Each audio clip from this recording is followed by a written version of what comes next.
Hello and welcome back to the Qreative Life podcast. I'm your host, Amanda Qureshi, but you can call me Q. In this episode, I sit down with Ericka Simone, a Los Angeles-based PR and marketing expert with decades of experience in the music industry. We discuss what it takes to make it as a professional musician and why she chose to follow her own particular path, helping launch and promote artists. Welcome to the podcast, Ericka Simone. It's so good to have you. Thank you for having me. I'm so happy and grateful to be here. Apparently, you think that I am cool enough to interview. You are the So coolest. I'm okay. I'm trying to keep up with your coolness. Thank you for even thinking that I'm worthy of chatting with. It's an honor and a pleasure to sit with you today. Excellent. Well, so you are my first official podcast recruit from the Fediverse, right? So I met you on Yay! Mastodon, yeah, Mastodon. Wow, Mastodon saving lives. right? It's really great. Of all the social platforms out there, I feel like it's the most like I feel most comfortable there, and I think it's because a lot of people are middle-aged, and there's also a lot of really nerdy, cool, weird people there. So every time I go on there, there's somebody talking about something interesting, and you are one of those people. And so I knew I had to have you on this podcast. Oh my gosh, that's so nice of you. The same energy is what I'm getting from Mastodon is it's just an educated, it's not even the age range because, I was looking at some demographics the other day because I'm that type of nosy. Uh-huh. And there's a good amount of 25-year-olds on there. There's a good amount of 30-year-olds there. Oh, that's good. Oh yeah, it's growing. I think it's more of just the intelligence level. It's really computer scientists and coders and educators, musicians, and it's a different type of situation where it really isn't about trying to chase clout or be cool or collect numbers. It really is about trying to build a community and find likewise people. What a Yeah, concept. What we were supposed to be using the internet for, right? right. It's very welcoming. I actually am not on any other federated media at this point. I have been converted. I do keep an Instagram, and I'm finding out for professional reasons, just within music, you should always keep something up Right. on that end with a few photos who can verify who you are, what you do, so on and so forth. But my personal time, if I am on any type of social media, it's definitely Mastodon. I love that place so much. Yeah, it's great. Here's the thing, is one of the I mean, immediately you caught my eye as you were, posting your stuff because you are always talking about music. Well, not always. Sometimes you throw in some other spicy stuff, Yeah. but you're just really like you have a huge amount of knowledge. You work in the music industry, but you also have a huge amount of personal knowledge about music, and you're currently studying music. Isn't that right? Yes, I am. I am in year 3 at Berkeley, School of Music. They are located in Boston, but I am doing the online option that allows me to stay in Los Angeles.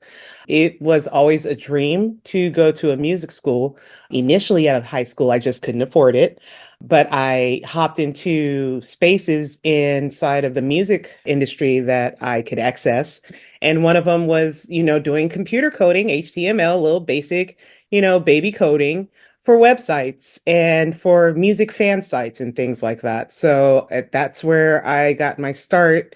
And I have, just tried to work progressively into music and in a professional level. And I think I'm getting close to where I want to be. So it's been really exciting lately. And Berkeley's always been a help too. Like so many people that are in the industry are also Berkeley alums. So it works out. That's great.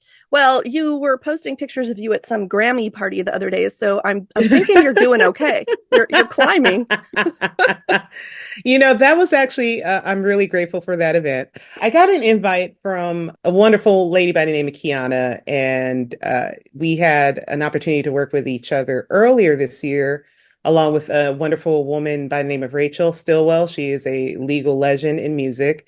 And work with Representative Judy Chu, who is in the Congress. She's, I think, the 36th district, which represents Pasadena. And Wow. she's also the congressional creative congresswoman. So we get to talk to her a lot about how we can move music forward, how we can protect musicians with AI, and, make sure that their music is safe, add some tax benefits for musicians so they're not as broke as they usually are at the end of the year, and doing some really meaningful stuff like that. And as a result, I got a invite to the cool kids party. A couple of cool kids invited me to a couple of parties this weekend, but the one that you saw was definitely that Grammy event, and it really was an honor to be there. So it was fun. Wow, I went outside. Excellent. I did an outside and it was fun. Look at that. That's right. That's right. Yeah, no, I think everyone's just sort of, speaking of, we're all just sort of getting back into the outside. I met some friends yesterday for breakfast outdoors, and we were having that conversation. And one of my friends was like, yeah, I'm just starting to remember how much I miss people. And I'm like, well, that's good. That's good. Hopefully we can bring it back, only with a little more caution this time. I was just having a conversation with another music industry legend by the name of Saida, and she was also, expressing the same thing. Like, wow, we need to go outside and do these meetings with people, but everybody's kind of just outside and not careful enough for us. So we're going to have to, make sure we're taking cautions ourselves and staying safe. It's really been a thing for several of us because, we have to go to some of these events. It's really great to have a face to put with the name, is what I'm learning in this phase. But we also want to be careful about the germs. So, the Yeah. dilemmas. Yeah, it's rough. It's rough. Well, I think, we don't have to go on about this, but I think there are a lot more people, like, but event planners are a little more conscious now. I think the smart ones are bringing their own air filters and bringing Hmm. masks and really doing the accommodations for us. So I'm lucky in that Yeah. Yeah. sense. Yeah. Well, let's kick off here and talk first and foremost about you. Okay. So I want to Oh, I'm so know, boring. no, that is a lie. Okay. I want to know about where this started. Tell me about your journey into music as an art and then as a Jeez, profession. where did it? Oh, wow. Was That's there a like a good little question. tiny Ericka back in the day? Yeah, I'm going back in the day. So Tiny Erica. Wow. Oh man. So I loved music from the minute I heard it. I think it might Yep. have been in womb, in utero. It was always with me. They learned early if they played Anita Baker, Michael Jackson, and Phil Collins that Ricky would shut up crying. And I would. It was actually great. As soon as you put on that Phil Collins, I have no reason to cry. I have to stop crying. I got to listen to Phil Collins.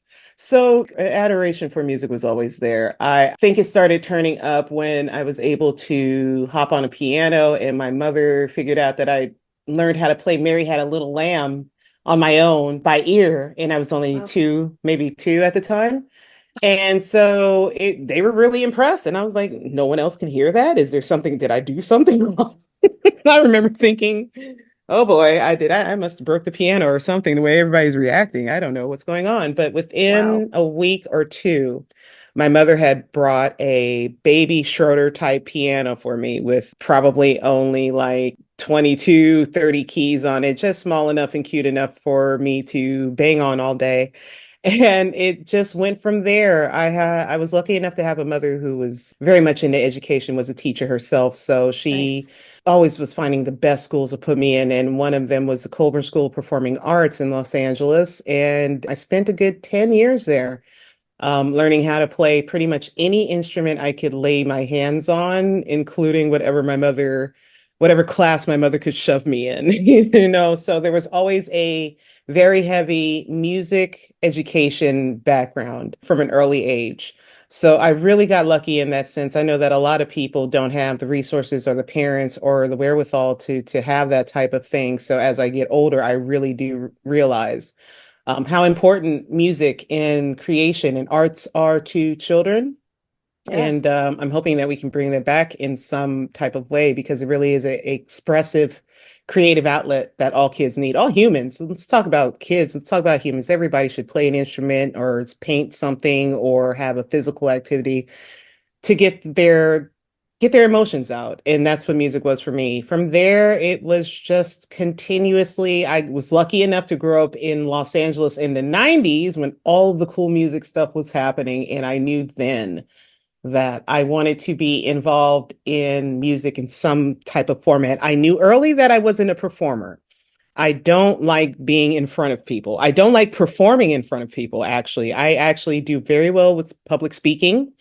But the way some people feel about public speaking and that nervousness they get is how I feel about playing my instrument in front of people, but like three times worse. It's a very expressive thing. So to be in public and playing that is it's hard for me to do, along with everyone judging you. I overthink everything, as you can see. So Uh-huh. I knew that performance would probably be for me, but I was always fascinated by the business aspect, the licensing, the syncing. How do you get your music on TV shows? How does the soundtracks to movies? Wow, I wonder what goes behind that. Ooh, booking and touring, and how do they get to go all around the world? And how do they make that work financially? Wow, that looks like a lot of fun. Or marketing. There's always some aspect of music business that spoke to me. So I always kept it in the background. And my original major in school, surprisingly, was pre-med. I am a STEM kid, and I very much enjoyed electrical engineering and science. I love and ate up anatomy, biology, cell structure, all the fun things about the human body, and not just human body, but plant life and kingdoms and phylums and all of these different things with the animal kingdom. It was just fascinating for me. So my original plan was to go to med school. Wow. Were you planning on Yeah, being like a physician? I I mean, was that wanted your to be dream? an obstetrician, gynecologist. I still do. I just want to Wow. give birth to babies. I really Aw. want to help. Yeah, I do. Like to this day, I just want to help babies get into the world healthy and, protect their mothers and make sure that their moms are healthy as well. That was something that always spoke to me. I Yeah. was kind of miffed and disappointed when organic chemistry popped up, however. Oh boy. That was the downfall. That's where I Ugh. had to, it really was, it really is a full-time job. Yeah. Pre-med into medical school is literally a full-time job, and you need to have a full family support system or some type Mm. of support system. And I didn't have that exact support system at that time. So I really put the work forth. It was really ready to, give it a try. But when you have labs on 3 days a week and organ chem on the other two, and then you also have to work full time as a 20-year-old, it can be a Yeah. lot. That's a Um, lot. yeah, I didn't really realize how much I was doing until you get older. And you're like, wow, you were really trying to navigate all of that by yourself. What a thing. What a good Uh, kid you were. aw. Good It's true job, though. It's Ericka. true. Don't doubt it. Yeah. Yeah, Yeah. so I don't want to, you don't want to sound like you're hyping yourself up or being, Why not? Hype yourself up. I'm getting to the point where it's like, okay, Yeah. I I know some consider things. I've I been know some some. places. I've done some things, and they've been some good things. So I was very, very good. I never gave up on the internet. While I was doing all of that, we were still in, all of our STEM. I was lucky enough to have a desktop computer back in 1995, 96 with the AOL 2.0 running on it. Uh-huh. So I was always on the internet from an early age. And one of the fun things that I used to do as a kid was just code little websites on, C or HTML, which was the new trendy thing at the time. And we were doing it for fun at a summer camp at Dominguez Hills in Los Angeles, because, my mother always had me in something educationally related. And you mess around and you code the first website for Alanis Morissette, or you Wow. code yeah. And it wasn't just me, it was a group of kids from around the world. And we all just happened to love this one person's music, and we built on it. And it ended up being a wonderful project that led to my first internship, which was based in music. So, behind the scenes, explaining essentially how the internet works. And this was in the era of Napster coming, and things were changing. RIAA was aware that we were, trading off large amounts of music behind the scenes. What? Yeah, shh, don't tell anybody, but they found out. Oh, your secret is safe with me. It's only 25 years later. It's Uh-huh. Uh-huh. fine. They're fine. But yeah, I got really lucky. I had an internship at Maverick, which was incorporated by, I think, Rock Nation later, or Live Nation, one of those, Live Nation, I believe. And that one internship, I always kept the connections that I built, not just there, but from the internet as well. And it kind of led into a music as a plan B situation. There was a situation where they were building out a website, and a wonderful woman by the name of Anita Baker was really just approaching Twitter for the first time and was trying to learn how to use the internet more. And essentially, I used the method that you would use to explain the internet to your aunt situation with her and created a strategy and a plan to approach it. And from there, it just continued to multiply. And at some point, it became obvious that I wasn't going to be able to afford med school. I could do med school, but I wasn't going to be able to afford it. It's very $100,000 a year. And I Oh am yeah. one kid on her own. And I knew how credit and money worked. And I was not going to take out those types of student loans. It just did not, the benefits did not outweigh the risks for me. So, but at that same time, I was offered a full-time job with Miss Baker and Blue Note Records. And How did yeah, I not know this? Did you oh know that I'm like a gosh. huge Anita Baker fan? Like I'm Oh my, huge fan.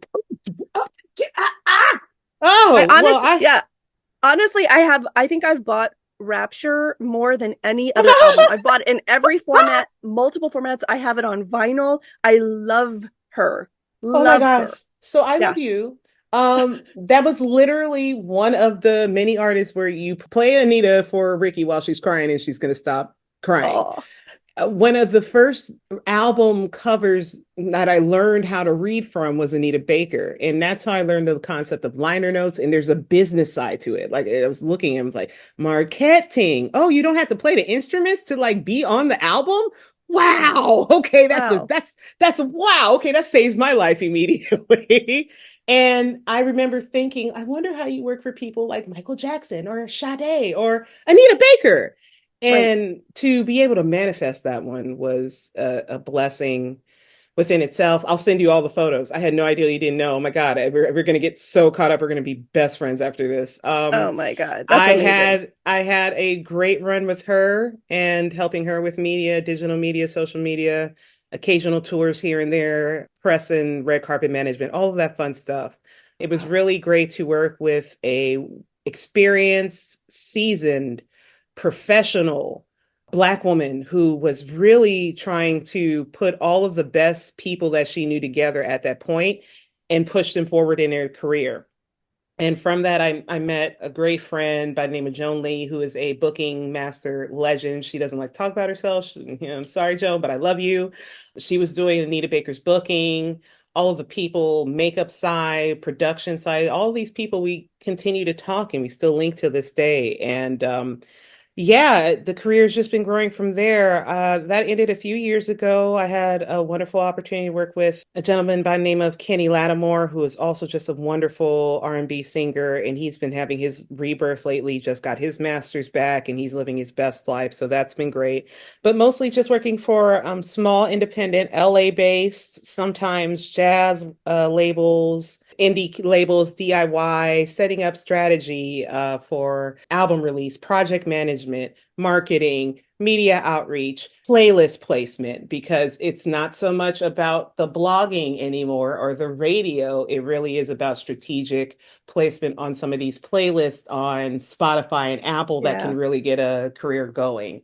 Yeah. And I was very lucky to figure out all of this because it's been a blessing as you grow up and you realize the kids that you went to music schools with also are still in the business themselves. So we're, reconnecting on a whole nother level and just expanding my network to a point where it's almost automatic. I have somebody here who can help you with this. I have somebody there who can help you with YouTube, someone over here with Spotify, someone over here for Apple.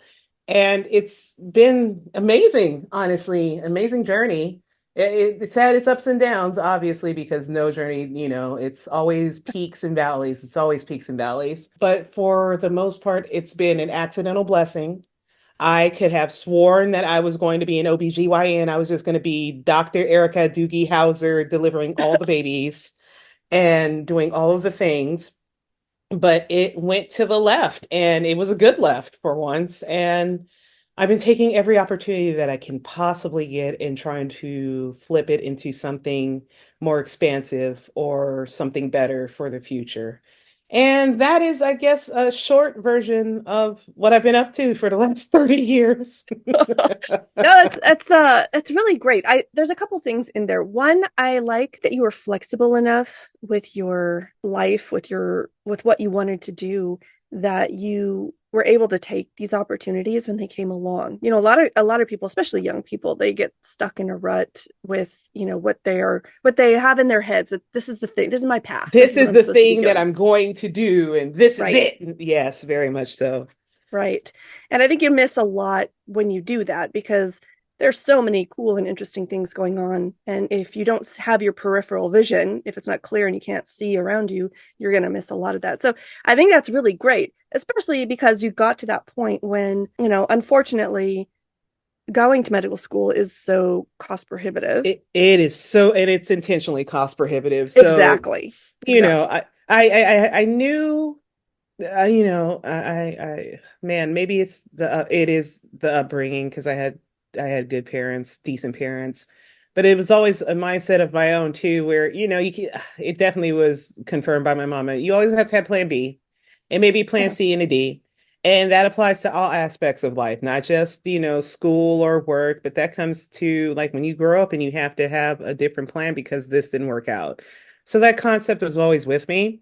And I'm sad that I couldn't do medical school because as we all know, there's a disparity with people of Mm. color and women in medicine, and there are more that are needed, to be frank. But the way that it worked out for me on the other end gives me peace. Frankly, with COVID, I'm actually looking back like, ooh, I might have dodged bullets because I would have had, Uh, first sign of that, and then we don't know how that would have went. And yeah. then for it to really, because there were times where I didn't think I was going to.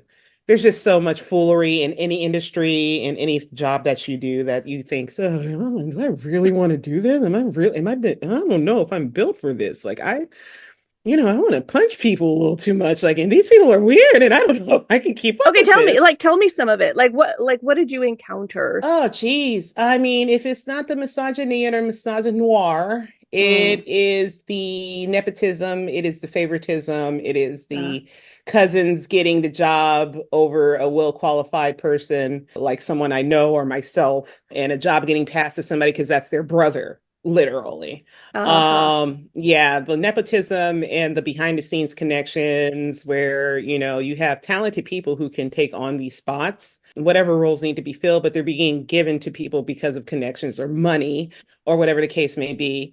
Also, just, people being weird. I think that we all are aware of the Me Too's and the Oh yeah. situations that go on in just the media industry. And I mean, to be very honest, I have friends in medicine who have issues in medicine, in education, in tech.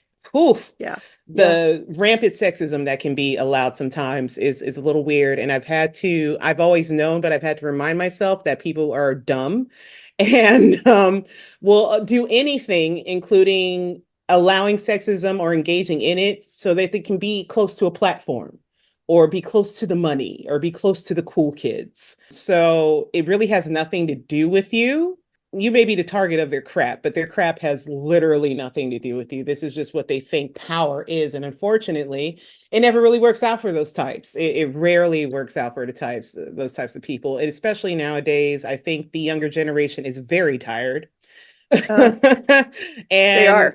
yeah, I really like what I'm seeing from the under 35s because they are exhausted and they are just not having it. So a lot of people are, very much anti-racism, anti-sexism, and it's really starting to actually shift in, Mm-hmm. much to the chagrin of several older generations and people with their money involved in it. But I really see maybe a slightly better future for women and men in music industry when it comes to sexism because men go through it too. I've heard some wild stories from men as well. So, Wow. oh yeah, it's either side. It's just people that don't know how to act being given power and a platform And Yep. this is how they choose to do or use their power. So, I think that might be a large reason why I do adore the independent projects, the smaller projects, things like that. You tend to get an instrumentalist, actual people who play the instrument, grew up on it, something that where they were deeply connected to the music and they were more about, I want to be a musician to be famous. It's I want to be a musician to play music. And in that space, you'll find a lot of people who really are not engaged and they just want to go play their instrument and go home. No sex, drugs, and rock and roll for us. Oh my God, we are so boring. Yeah, yeah. No, We you know just want what? to play and go I home. am thrilled that you are saying this because, I think everyone at this point, all this stuff has come out over the last couple decades. I think the internet has really helped us kind of zero Very in on much. some big problem areas, right? Very And much. it's just known that there's when you have that much money and power and influence in your industry, you're going to have shenanigans right and left. For aspiring artists, what you said just now about do you want to do it because it's your art or do you want to do it because you want to get famous? And so many Oh, young people are just like, yeah, they want to be famous. And honestly, they don't even care. They could be a YouTube influencer, they could be a musician, they could be very that's much. right, right. And yet, I live in Austin where we have so much live music. Oh, And any wow. night of the week, you can go out and listen to some band, and they're making Even a couple hundred before, bucks tops that night, and they're barely. they're playing their hearts out, right? Mm-hmm. So the question I have for you, as somebody who's been in this industry for a long time, is there's a lot that's been written about how hard it is to make it as a musician, and it's true. The way that streaming has eaten up so much of the Decimated. revenues. Yeah. And then the pandemic came and just sort of destroyed live music for a couple of years.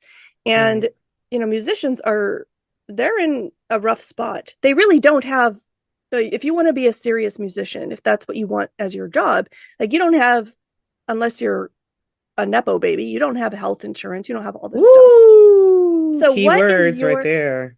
so what is your, not, I don't want you to have to feel like you have to give advice to a whole generation, but like, what's your perspective on for young people who are coming up who may be really talented. These are kids that are practicing their instruments from, Mm, fifth grade on. They've right. got chops. They can actually play. They're passionate about their music. They want to get out there. Do they need to drop what they're doing and go to LA and like try to make it there? I mean, is it possible No, for people to no. have a career in the music industry without having to navigate all that nonsense? Yes, it is. Absolutely. Some of the best careers. Okay, let's first talk about Austin being the home of Austin City Limits, even before South by Southwest came through and kind of flattened the scene a little bit. And even the Mm-hmm. first early years of South by Southwest was just absolutely amazing. It's just what a project that was and a boon and boost to Austin and Texas in general. What a creative music scene they've had out there. But Nashville is where the songwriters are, children. Oh yeah, yeah, that's right. The producers in the recording studios are in New York. We have obviously a huge lock on that in Los Angeles, but some of the best and some of my own invested money studios are in New York. Miami is the scene where you want to go to get all things Afro Latino, Colombia, South America, Spanish. It is a wonderful, thriving community. International, very heavy internationally. Miami. Portland to Seattle. I mean, they gave you Soundgarden to Nirvana to everywhere. It does not have to be, and it has never historically been Los Angeles, where we may have that may be our core, and we might be the best at it. I will say that. Ho ho. Uh-huh. I will stand on my business and my statement. It's possible for you to do this anywhere, especially with the advent of the internet and the tools that we have now in order to get our music out there. I think the biggest thing, and somebody told me that the best advice that I gave them is that as a musician, especially in the early Instagram days where we were just getting like 15 to 30 seconds in, I was telling people this is going to be your personal MTV. You're going to need to change this into a platform where you are playing your instrument for people to see how skilled you are. Because, like you said, So many children out here with gifts, the actual innate talent, the gift, and the heart, a genuine heart, where it's like, I just Mhm. want to play music for the world. Yeah. And you can do that. Yes, you can. And there's a whole lot of noise. Oh my God, all of the noise that you have to dig through now. I cannot. Sometimes I think back, I'm like, wow, if I would have had Instagram in 96, that would have been great. But also, how would have been different in that for me, my life in general, with that type of access to social media? Because now the access that the kids have now is Jeez, we had was GeoCities. I can't even, we didn't even, what is video? We had Real Player, you know what I mean? Like it Yeah, was yeah. just not coming together for us at that era. So to have these tools, you have to use them in a positive manner. I was always told that the internet was the library. So for me, getting on the internet was always education, business, or music related. That is how my approach has always been, which is surprisingly probably why I'm in business, music business. Because I was Uh-huh. always looking for the best opportunity or for like the free show or like the free concert giveaway that was going on MySpace or, something like that. And you have to maintain that type of dedication to it when you're promoting your music. It really is about how hard you work and how dedicated you are to this because you're going to have a whole lot of no's before you get that yes, but when that yes comes in, it's amazing how it can change your life. And I also want to tell the kids also that none of this happens, oh my God, there is rarely a situation where this type of thing happens overnight, and if it did, they had a professional music management company, which means they Mm, had a whole stack of money to begin with to yep. get into the industry. A lot of us are just doing this on our own because this is what we love. It takes on average 5 to 7 years for anybody to pay attention to you. I'm going to tell you this repeat again, and it's happening again with several of my artists.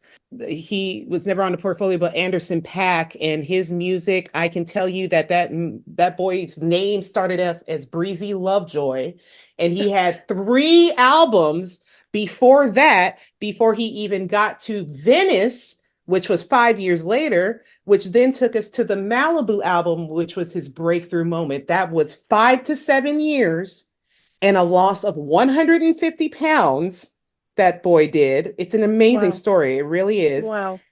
Marrying his wife and giving the 2 kids, taking care of them, and basically staying in the LA scene in the most persistent and consistent way I'd ever seen in the last 10 years. It did not happen overnight for Anderson Paak. It did not happen overnight for Anita Baker. Anita Baker had quit and was going to go be a paralegal. Queen, Oh I will tell you no. this story. Oh my God, okay, we're going to get into that. Oh, please, if Oh Miss my Baker, God. That's terrifying. let me tell you, and Miss Baker, don't be mad at me if I tell this story, but it's important for the kids to hear. Her first song, I Just Want to Be Your Girl, which is probably where everyone our age group is most familiar. It was not her song, it was a group called Chapter 8. She was Oh. one of in a band, and they were signed to a very small independent label at that time. So, Chapter 8 was Anita Baker's first music venture as a band. It was not Anita Baker solo first. Anita Baker came in with a band. Unfortunately, because of 70s music industry drama, things fell apart, and she did not have access to her music or own her music or any of it. It was a Ugh. mess. Awful. Yeah, it's absolutely disgusting sometimes the things that happen. So she was like, I'm over it, and was a paralegal and was working on law school. She and so amazing people intervened, and basically at the behest and the begging of Frankie Beverly from Frankie Beverly and Maze, Stevie Wonder, a couple of other people who asked her, like, I know that your previous experience was horrible. This is not what that is. We're starting this new label called Electra Music, which actually Mm, became one of the best labels for R&B artists during the 80s. And yep. they were like, we will literally do whatever it is that you want in order to get you to literally. And when she said, I'm not leaving my house, my Detroit area, you're going to build everything out here. We're going to do everything. They were like, fine, fine, fine, fine, fine, fine, fine, fine, whatever. And that's how we got the songstress. Wow. She was paralegaling and making wonderful legal 80s money. She also is a computer coder lightly herself. She remembers the C-DOS backslash start because she would have to do a whole bunch of computer filing. And that's back in the 80s when we were, starting the coding up ourselves. You had to start it up by hand slash enter. So Yeah. very familiar with that on her end as well. And it only was because several notable people said, what do we have to do to get you back into it? And by that time, it had been a 5 or 6 year gap between I Just Want to Be Your Girl, which was probably like 1978, 79, and the songstress, which was like 82, 83 and maybe 84. And yeah, that's another situation where like sometimes it may not, don't give up completely. I understand being frustrated, but again, it takes time and you can have a whole single pop off and it'll still get messy. But sometimes you have to keep going. The most recent one is Cartoons, who just finished NPR Music.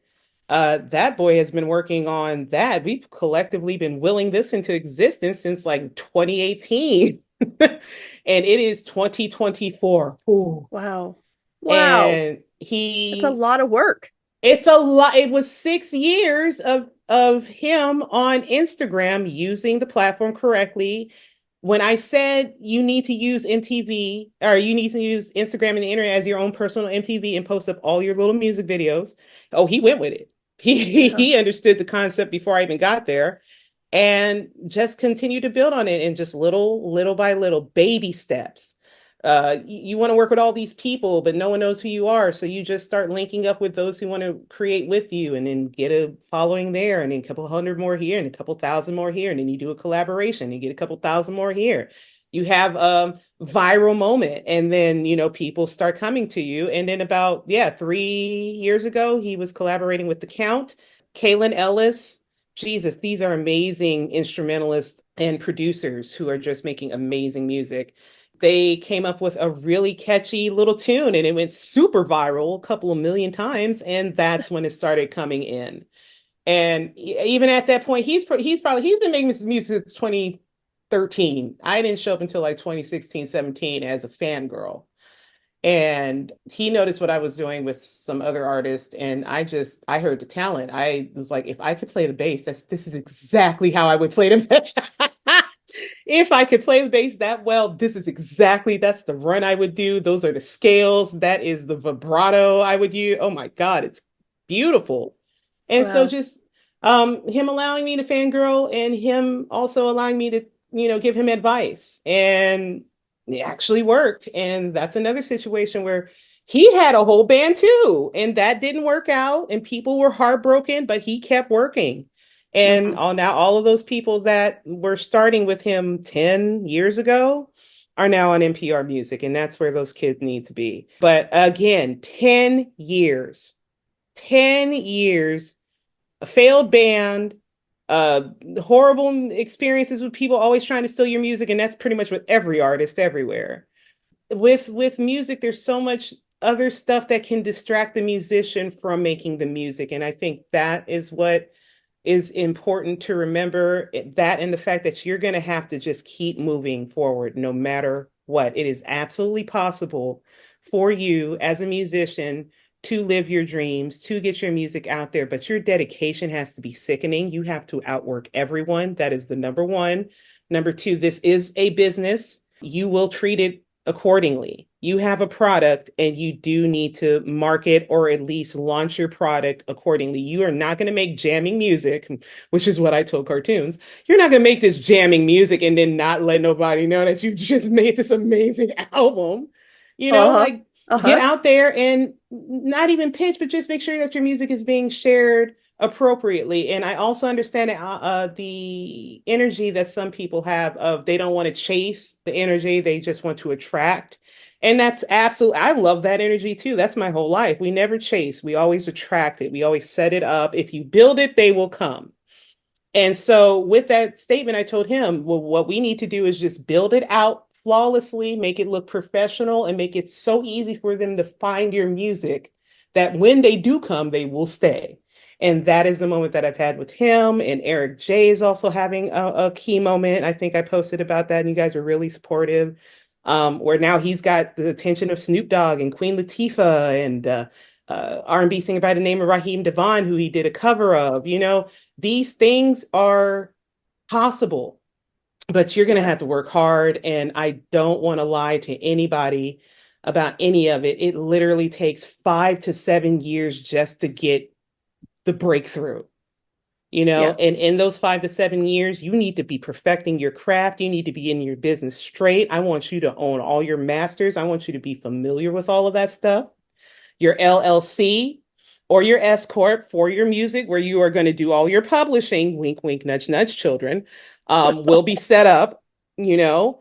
And, I understand that social media is very stupid right now. I'm not going to lie. I am quite frustrated with myself to see the evolution of it in the last 10 years, especially as someone who had it in the 90s. It's been very disappointing. It's However, very disappointing. oh, Jesus, it's a Yeah. whole nother podcast for us to get into.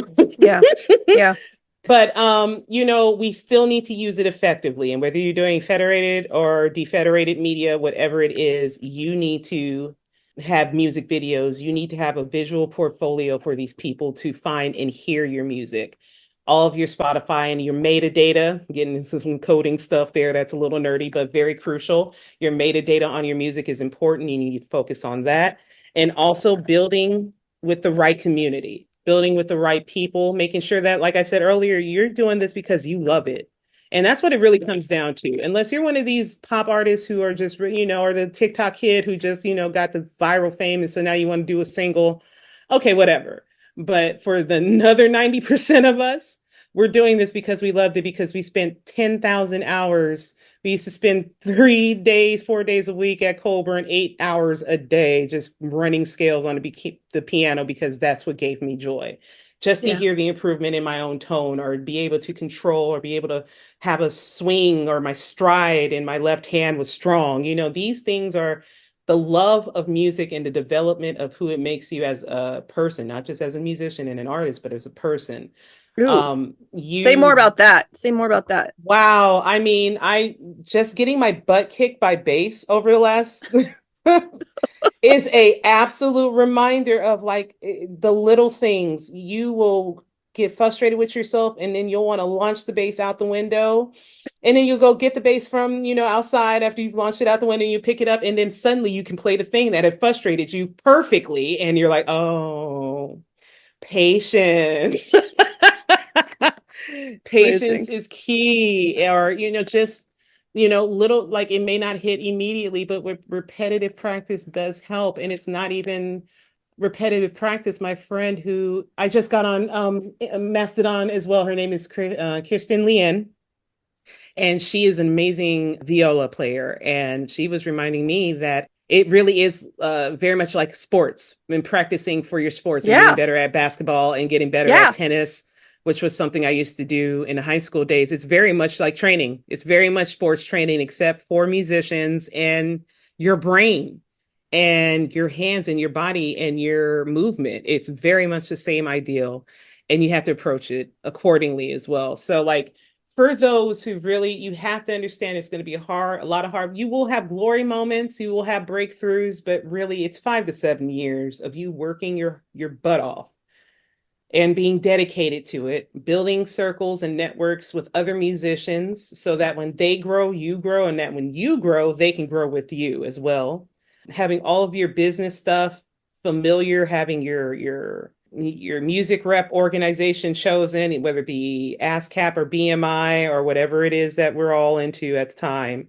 Making sure that all of your music is protected, making sure that you're aware of your split sheets, and knowing the percentages of everything that you're supposed to be getting.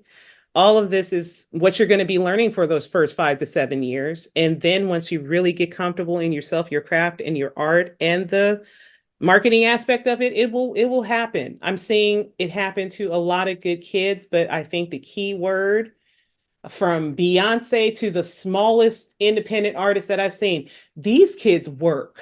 And I Yeah. mean, Yeah. the work ethic is literally, with three of them right now, including cartoons, 6 days a week, music related, 6 days a week, a stem, a background track, a song, a melody, running scales, something, 6 days a week. On the seventh day, they might take a break, but they're probably answering their own emails. and getting ready for the next week. They're also managing their own schedules. And the key thing is they're constantly creating. That's where I might be sleeping with the bass guitar. I do not practice as much as I should, and that has many reasons for it. We'll get into that later.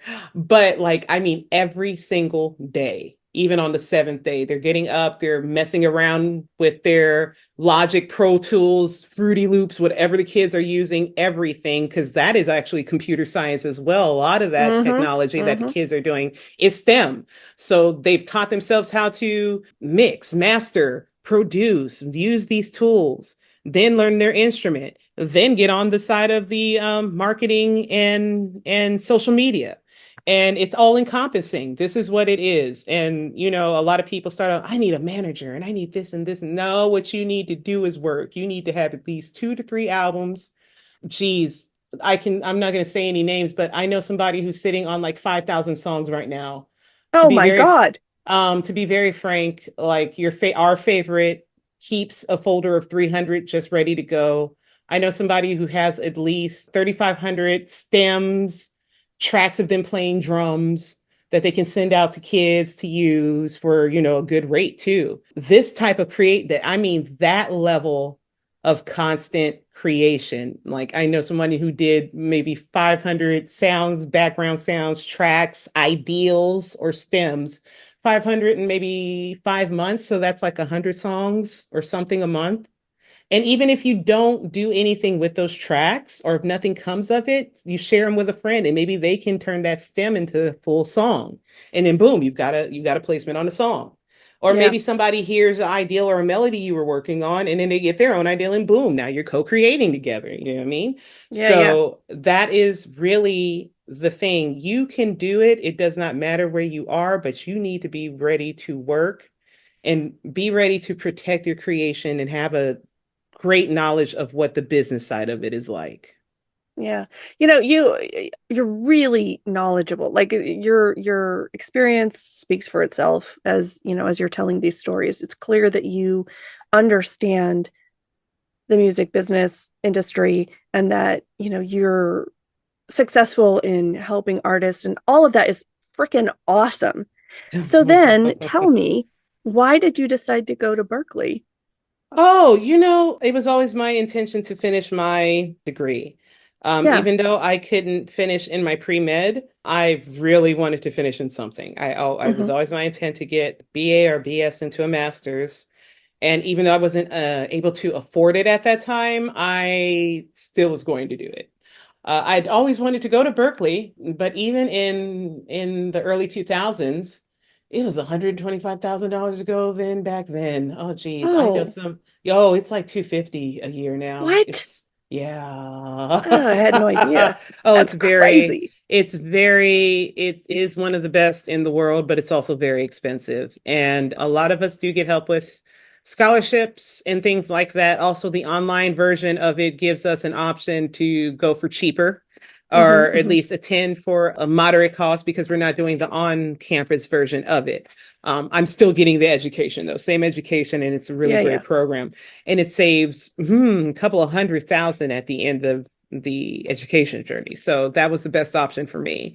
So I what is it like when you graduate? What degree will you have Oh, so I'll there? have a Bachelor of Arts in Business Administration, music focused.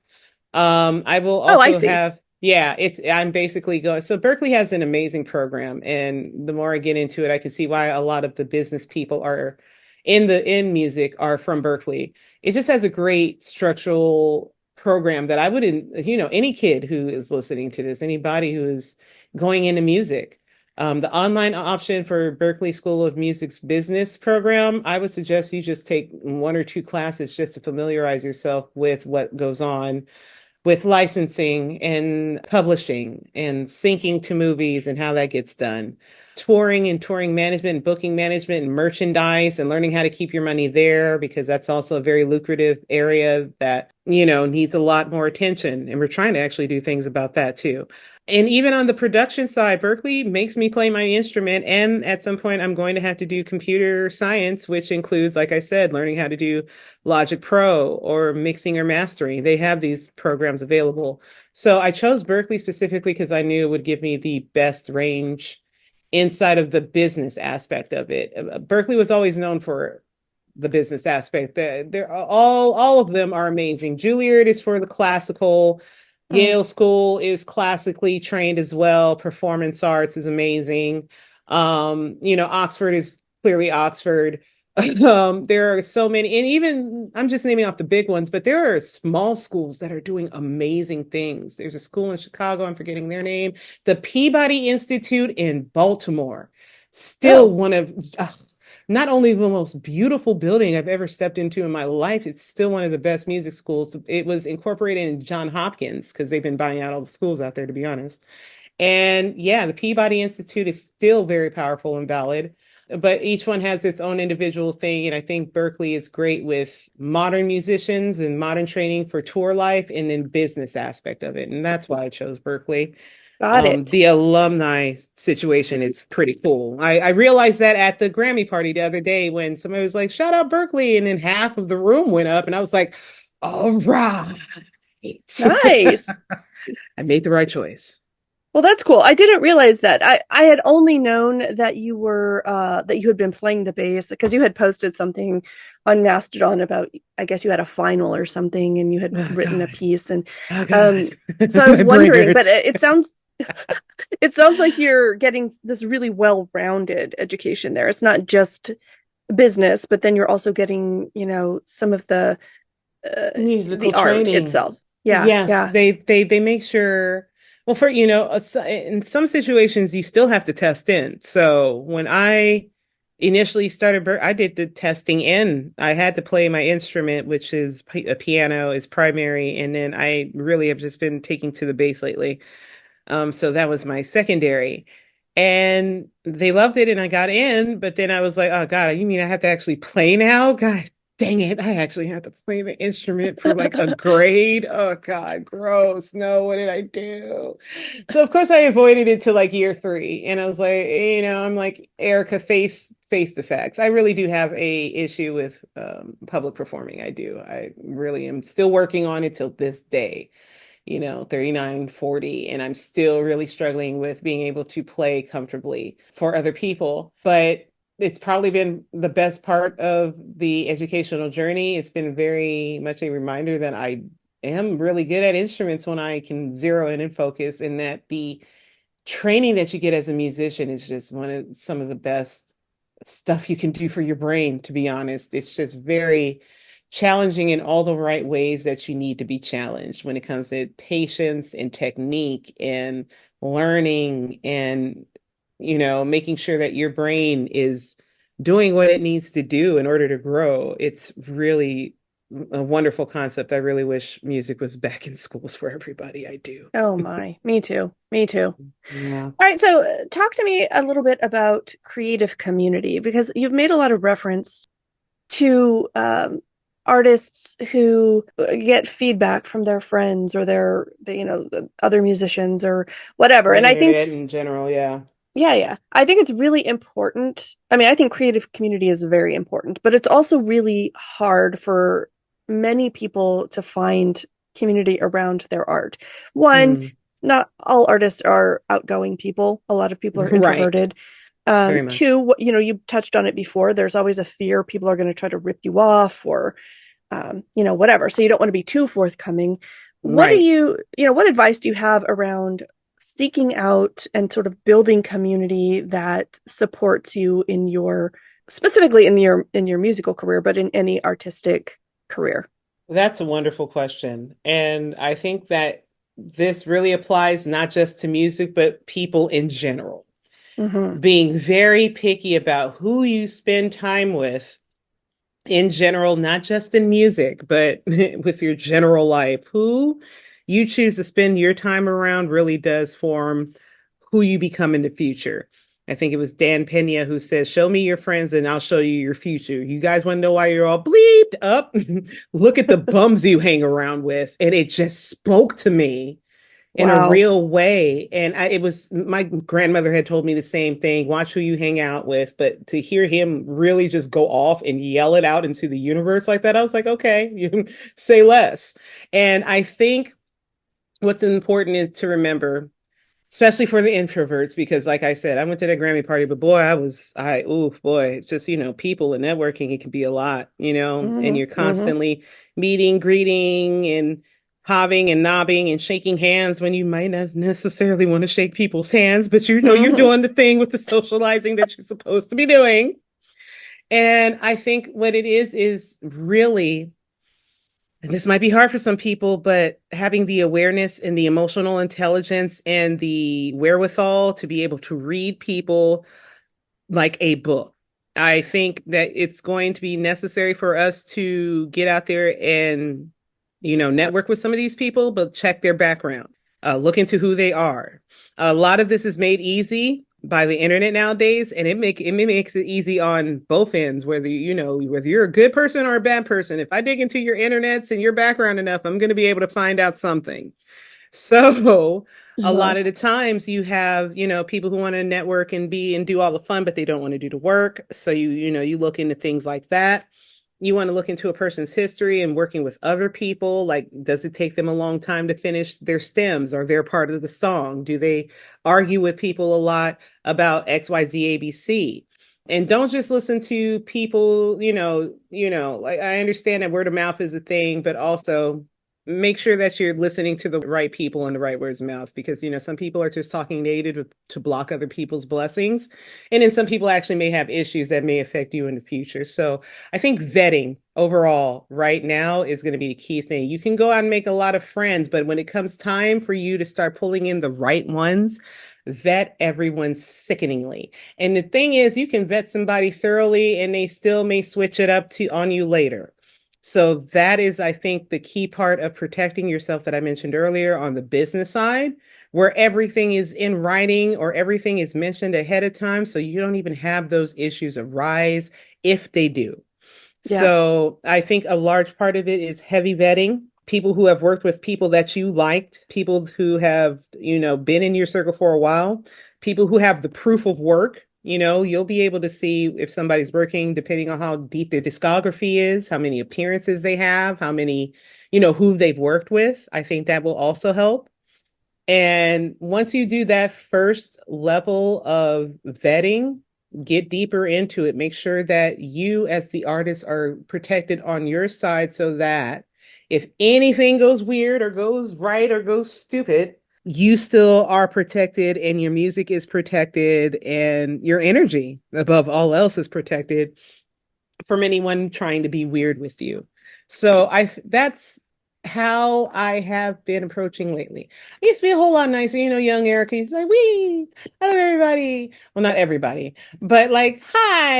And my approach was always different because my access to it was I grew up here. So going to Grammy parties this is not the first time at the rodeo. I've been doing this since I was 18 years old, or getting some Mm. invite to something. There's just great people around to network and talk to and build and grow with. I think as I get older, I have tightened up with my references, very specific about who I reference to who and how I reference people. I do like to put people together, but again, I like to see that they both have the work and they both have like the same sound, the same ideal, and the same credibility. I think I just put two of my metal friends together. They are amazing metal guitarists, and one is a regular. I met him at the Grammy party, nominated for something amazing. And my friend that I went to Berkeley with, oops, look at that, Nice, networking. nice. Yeah, yeah. He plays a metal bass, and the other one plays metal guitar, and like they literally have the same sound. So I went to their Instagram pages immediately. I'm like, I don't know, but I think you guys should be friends. And immediately you start saying, "Wow, your work is amazing." He's like, "Wow, your work," and I'm like, "Yes, that's what I'm here to do." And then from there, I hope, if they do work with each other, that it's all positive, but at least that connection is there. And putting those types of people together, but having the forethought or the wherewithal to, be able to connect two random metal players together like that is Yeah. also key. And you need to be able to do that for yourself and for others. If you know somebody is doing great work and you have somebody over here that needs some great work, put those kids together. But again, be very careful about how you reference. And even when you do reference, something might go wrong and it's not your fault. But again, vet everybody that you work with before you work with them, and you'll avoid a lot of this. So I know it's really hard, especially like I said, oh God, I don't like going outside, you guys. It was really, it was so, and then it's so expensive. You just step outside and it's $30 for the Uber. So it's Right. sickening to have to function. But once you get out there and remain approachable and remain positive and remember that you're all there usually for the same reason, which is music related, you'll get a little bit more comfortable. And making those types of connections here and there are really important. You just have to vet everybody thoroughly and make sure that people have done the work. You know, a lot of people talk about doing the work, but if they've actually done it, you'll see it and you'll hear it in their discography. So, please Nice. remember that. Nice. Well, I think the moral of the story here to all of our listeners is that you need to get you, if you want to be successful, you need to get you an Ericka Simone and listen to her the first time. I appreciate that because it's a couple of people are just not figuring that out. You seem to be early to the stage, so kudos to you for being smart enough to figure it out. And a special thank you to the artists that really believe in me, Eric J. Telemakis, who is a wonderful pianist. I mean, this is the most one of the most talented jazz pianists I've seen in decades. And it will be an honor to get this started for you up. Hey, I'm so excited. And Lorraine Chia and Emmy Seacrest with a stunning voice, just blues and jazz. Geez, they're 20 and 21 and 25 and they sound like they're 50. And I'm floored, these new talented Wow. kids. Lacan, who has been signed to Human Resources and just has the voice, the velvet. His hero is also Anita Baker, and you can hear it in his velvety tone and voice. I'm so excited for you. What's All his of name? his name is Lekan, Okay. Lekan official on Instagram. All And I right. will I'm send you all there. I will send you all the music immediately. And I mean, Chris Keys, Paul, you are such an amazing jazz player. It's sickening. Relay is another kid that is great. Brandon Coleman and the Arab Brain Feeder, you're amazing too. There are just so many amazing kids that are jazz instrumentalists, producers that are doing amazing things, and they have hyped me up. Kingfish, Chris Tone Ingram, boy, thank you for your support all these years. Happy birthday, by the way, kid. All of these young kids that have watched what I have been doing the whole time, and I didn't even know it. And they That's have been amazing. approaching me and asking, and it's an honor to even be involved. So, thank you for that. Thank you for that comment. Get you an Erica, because I mean, you might need one at this point. We all need one, baby. I think I need one for myself too. Can I Yes, get you a do. clone? I think I need a clone. I need an Ericka Simone assistant to help Ericka Simone number one. We'll call first. I'll be Erica. The other one will be Simone, and maybe I'll be able to have a functional life. That's amazing. All right. Well, this has been such a great, like, I can't believe how quickly this went by. You I are hope I didn't just babble. brilliant. Oh my God, you're brilliant. You're brilliant, Ericka. Like, Oh, I'm my so brain. excited to have this conversation. And I think you're gonna have to come back at some point because like I have probably another 10,000 questions for Oh you. my God, So it'd be an honor. I'd love to sit down whenever you're ready and talk more about music and life. And I mean, honestly, the whole goal of my career is to create a space for artists, musicians, and business professionals where we can sit and grow and trade off this knowledge, protect each other, grow, not just spiritually and artistically, but financially and business wise. These types of things are needed. These little, I don't want to say safe space because, geez, the way that's been worn out, but there needs to yeah, yeah. just be an enclave, let's say. Yeah, A grotto, whatever you want to say, of just a space where creators can create and not have to worry about getting their music stolen, getting right. their rights stolen, something going weird with something else. And that is my aim, is to create that space for us, because if we don't do it, then I don't think it's going to get done. So, that is the goal and the plan. And any way I can help any other musician or business person, that's what we're here to do. So, Thanks for Awesome. even thinking I'm cool enough to do this again. Oh Amanda, my you're a gosh. legend. Please. You're You the are coolest. great. No, I'm just trying to keep up with your coolness, honestly. So, Cut it out. All right. Well, we will talk again soon. If you ever see Anita Baker again, tell her there's this insane white woman in Austin, Ah! Texas, that is in love with her and obsessed with her. I believe it. I completely believe it. You might have been at a show that I might have torn through there, and yeah, boy, I've never seen people her love. live. I've never seen her Oh, live. I know. oh, It's one of the wow. saddest Oh. parts of my life. No, don't feel bad because of the amount of people that I've been trying to see or want to see or didn't get a chance to see also sickening. So, but I mean, you do live in Austin, so you do have like if there's It's gonna true. be any, yeah, man, if you're gonna be anywhere but LA, you kind of won. So It's we'll figure true. it out. We'll figure it out. Yeah. We'll get you there eventually. Hey, sometime if you ever come to Austin, you got to let me know so I can take care of Oh you. man, I Please have do. been wanting to get out there since I was last out there for I think South by Southwest 2016, and then I wanted to go back again, and then things changed in COVID and stuff. So Yeah. Yeah. eventually, oh, we'll make it an Austin City Limit situation. I know they've got a sickening lineup, so I'll find my Yeah. way Yeah. out there to you for It's sure. great. Yeah. I get to, so this is just an aside, but I get to, there's this little local music blog and I get to write for them. So sometimes they send me to these shows and it's like my own little, cause I don't have, I'm obsessed with music, but I'm not a musician and I'm not in the scene as much. So that's Right. my little kind of Your in. contribution. Yeah. That's Yeah, my in. Yeah. yeah, yeah. You know what? I have to like that was also something that I did too. I had a chance to write for the cool kid blogs when they were popular, Prefix, Potholes in My Blog, Billboard, a couple other pieces for a couple other places too. And it's Wow. just a way of, you know, not just contributing, but also showing your appreciation for it. Yes, very much so. 100%. Like, yeah, Yeah. like so not everybody is able to play an instrument, but everybody can appreciate music and you show your appreciation the best way you can. So you're a Yeah. queen, of course. Of course, you would be a music journalist. Of course, you Oh, are. well. Well, the queen in me bows to the queen in you, madam. Oh, well, thank you. Thank you very much.